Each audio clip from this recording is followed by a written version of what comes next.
And we're back to learning Inkscape, and this time I'm going to show you how to create a Libra Zodiac sign. I've got the snapping enabled right here, and I'll just keep the defaults. And now I use the Bezier tool. I'll hold Ctrl, left click 2 times so you've got your first line. Press Ctrl D to copy it, drag it upwards holding Ctrl.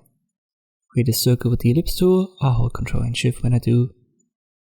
Let me get rid of the fill by clicking on the X, then I hold Shift, click on the color swatch. Then I press Ctrl A to select it all, and I align it, the align and distribution under object. Let me reposition the line and the circle. So this is going to be our cut of the circle. Make sure that the line is on top of the circle. Or you could also put the circle below. Just use the top menu for that right here. Then select the circle and align path and cut path. We can now delete this bottom part.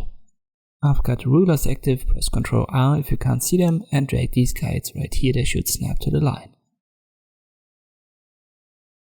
Now use the Bezier tool again, hold Ctrl when you create these 2 lines, and I click on V to deselect, and then B again for the Bezier tool to reactivate it. Select it all, Ctrl A, and under Object Fill and Stroke I change the stroke width to like 50.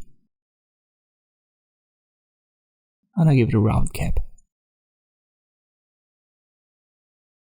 Let me select it all once more, Ctrl A then Ctrl G to group it.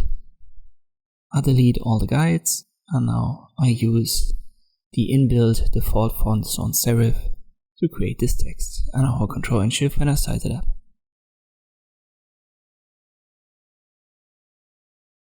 Let me align it once more, Ctrl A, and then use this function right here. Again Ctrl A and then Ctrl G to group it, and this I can create this Libra Zodiac sign in Inkscape. I hope this video was helpful, thanks for watching, and I'll see you next time.